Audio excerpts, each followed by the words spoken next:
qual que é a autonomia desses veículos? Vocês têm dados assim para passar para a gente?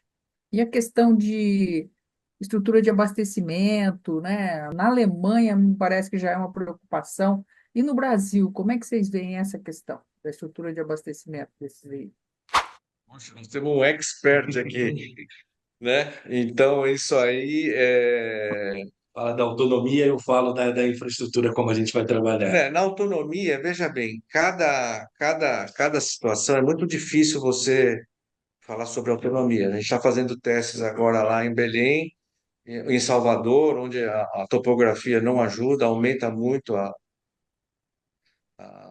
o consumo. E por isso que a gente traz essa tecnologia nova a partir de agora de agosto, todos os nossos ônibus já chegam com a tecnologia nova da CATL. Pra você ter uma ideia, o ônibus de 12 metros, que trazia 12 packs de bateria, agora ele vai trazer 9 vai ter uma autonomia maior.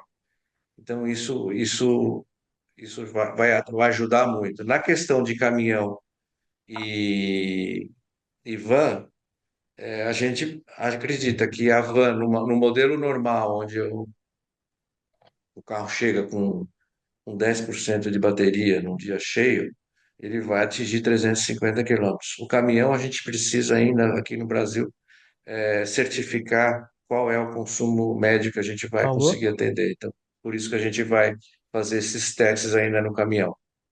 Na parte de infraestrutura, Edilene, como que a gente vai trabalhar?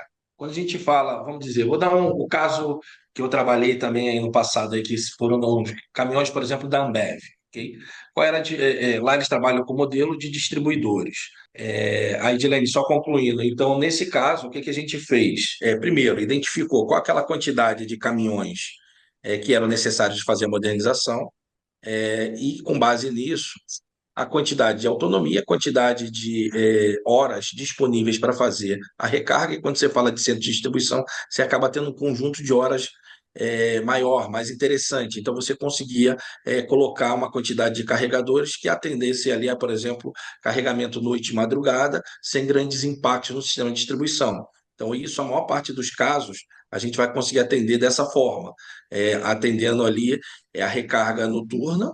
Tá? Em alguns casos, a gente vai acabar trabalhando quando você tem deslocamentos, né, que vão ser superiores e necessitem de uma recarga intermediária. A gente vai avaliar uma recarga de oportunidade, mas quando eu falo daqueles caminhões de menores toneladas, ali, os VUCs, né, 13, 23, que foram esse caso, praticamente você faz todas as rotas, né, com um único ciclo de recarga. Então, esse é o desafio, por isso que o Marcelo falou que está balizando de qual vai ser a quilometragem dos caminhões de grande porte, para que também a gente faça o mesmo estudo, né? Então, por exemplo, se ele for deslocar uma quilometragem superior ali a 200 quilômetros, 300 quilômetros, e necessite de alguma recarga intermediária, então a gente vai colocar esses pontos de recarga ao longo da rota. Por isso que vai ser interessante os próximos meses, em que a gente vai estar fazendo a experimentação em um caso real. Tá? Para o caso dos caminhões, para o caso das vans e dos furgões, eles se adequam a esses VUCs mesmo, né?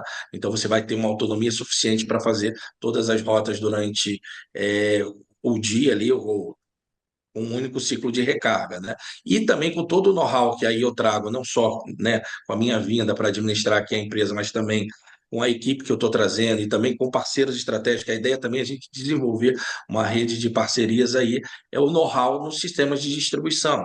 Então, é trabalhar muito próximo também das distribuidoras, né, para fazer um planejamento energético adequado. Olha, se eu vou trabalhar num único centro de distribuição, botar, por exemplo, 50, 100 caminhões em que eu tenha que fazer a recarga ao mesmo tempo, né, ou em dois giros, né, pela quantidade de horas, e isso é factível, então é trabalhar com esse planejamento, solicitação junto à distribuição e todo o diagnóstico prévio. E isso dá para ser feito justamente no momento de prospecção, de desenho de projeto técnico, então não é chegar ao veículo para pensar na solução elétrica.